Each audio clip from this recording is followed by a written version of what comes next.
Captain America: Brave New World is now out in theaters, and honestly, I was kind of disappointed with it. Not that I hated it or anything like that, but I thought it's probably like a 6 out of 10 movie. I don't know. It was just kind of average, flawed. Still, I had fun with it. Yeah, I mean I don't know. I feel like that's probably around the sentiment that most people have. I know some people despise it, others like love it.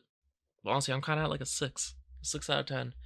Like it's not a movie that I'd be like recommending to anyone. Like if you only could watch one movie a year or a few movies a year, I wouldn't be like, oh yeah, go watch Captain America: Brave New World. But I wouldn't be like, oh, this movie sucks. Don't even go watch it.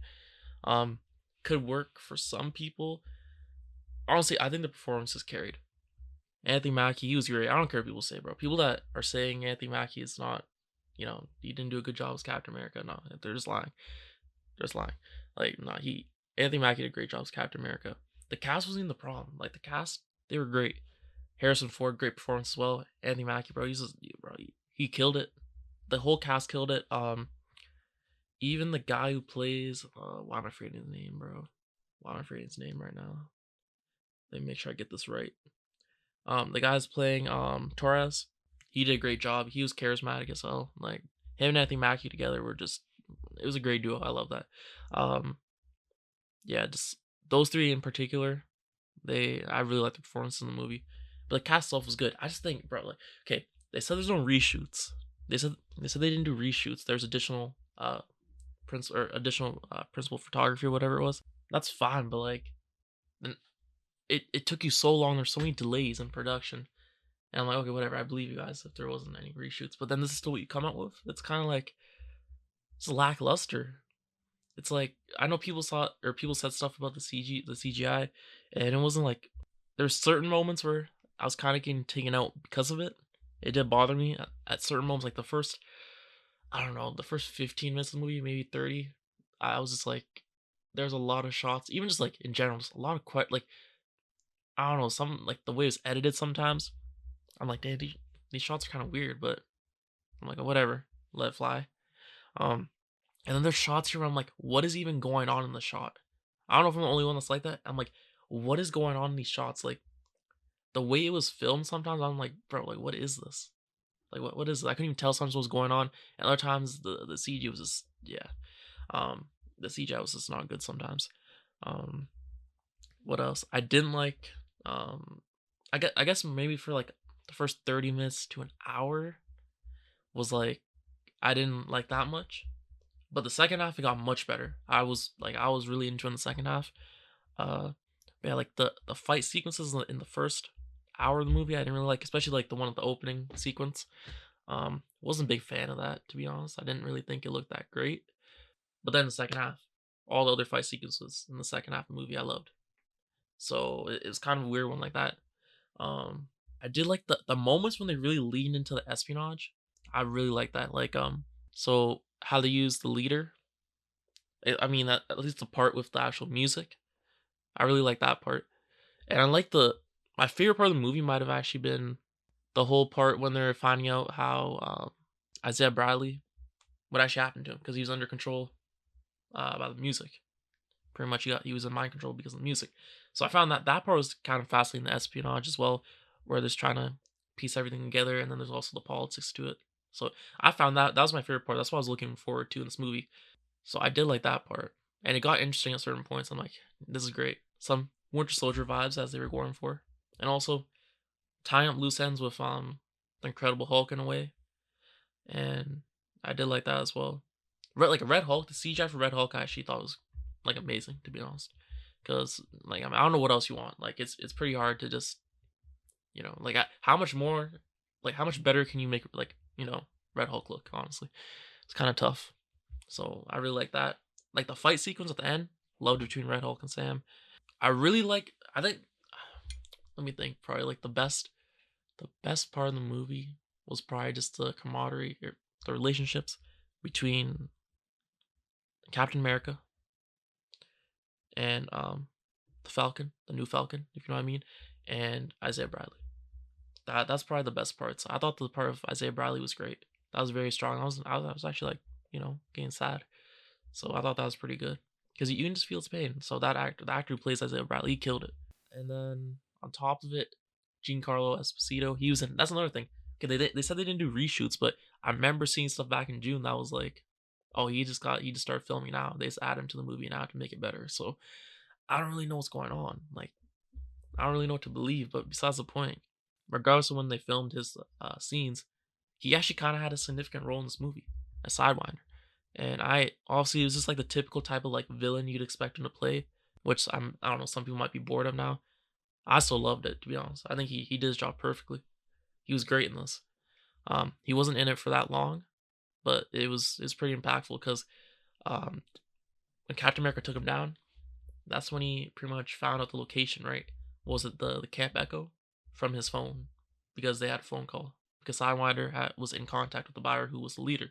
So that's kind of how they found it out. They moved the story forward through that. So he did play a significant role and he killed it in my opinion. So that was great in a short time too.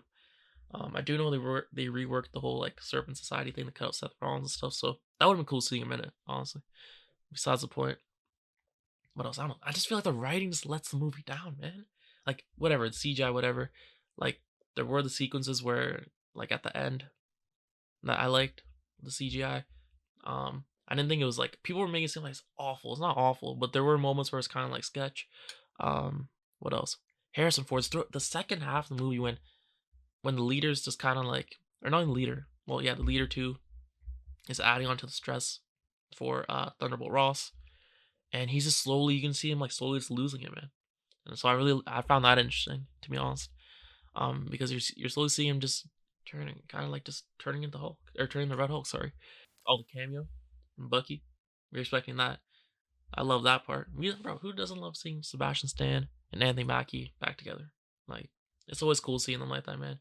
You know, they're tight in real life too, so it just comes like, it's also on screen too. It rubs off on screen as well. Um, yeah, Red Hulk was sick in this. I don't say that post credit scene was it was just like okay, all right, I guess kind of worthless in my opinion. But oh, the leader's design I did not like. I'm just like this looks goofy. Okay, this looks very goofy. Did not like that.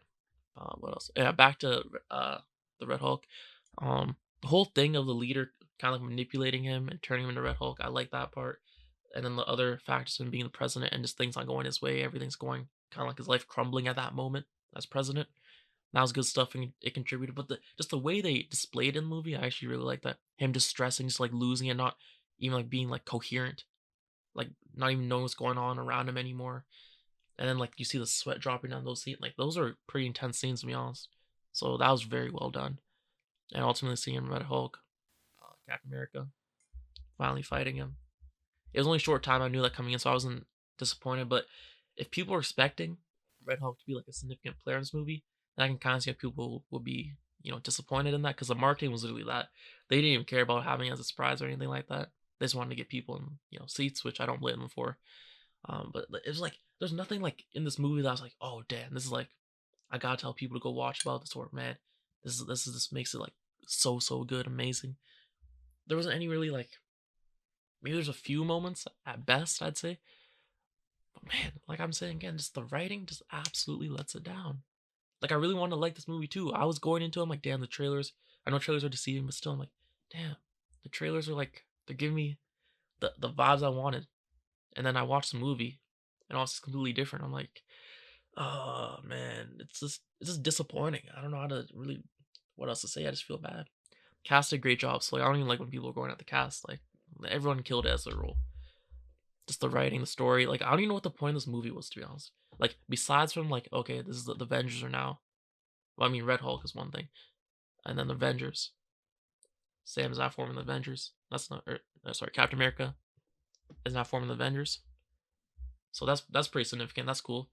Um, and then we also saw, I guess, finally, we saw, I guess, a closure, somewhat, to Celestial Island. So that was good. I'm glad they finally touched on that because that's a major thing not to get touched on for like 4 years, man. And adamantium, right? That goes with it. I like that as well. Um, yeah, overall, I don't know. Those are like the three big things from the movie. But even then, I don't even feel like that's still significant enough. Like you could like skip this movie and still be fine watching Doomsday, Secret Wars. Like eh, this wasn't like a movie where I'm like it's a must watch or anything. That's what I'm trying to say. But the second half was definitely better. So I don't know. I'm kind of just rambling at this point, but let me know what you think. I'm kind of conflicted on this movie because I felt disappointed, underwhelmed, but I'm still like, no, it wasn't the cast's fault. The writing was bad. Like the CG at moments were just sketchy. I'm just like, what was the point in this movie? Like what was a genuine point? Like I'm still trying to figure it out. But yeah. Anyways, not the worst thing, not terrible like people are saying, but not the best either. Just like an okay movie, average I guess at best. It, yeah, it's just kind of it is what it is. Not mind blowing, nothing like that. They weren't trying to be. It's just average movie, honestly. Has its flaws, also has its good stuff and fun. So let me know what you think down below. Thanks for watching. I'll see you next one. Peace.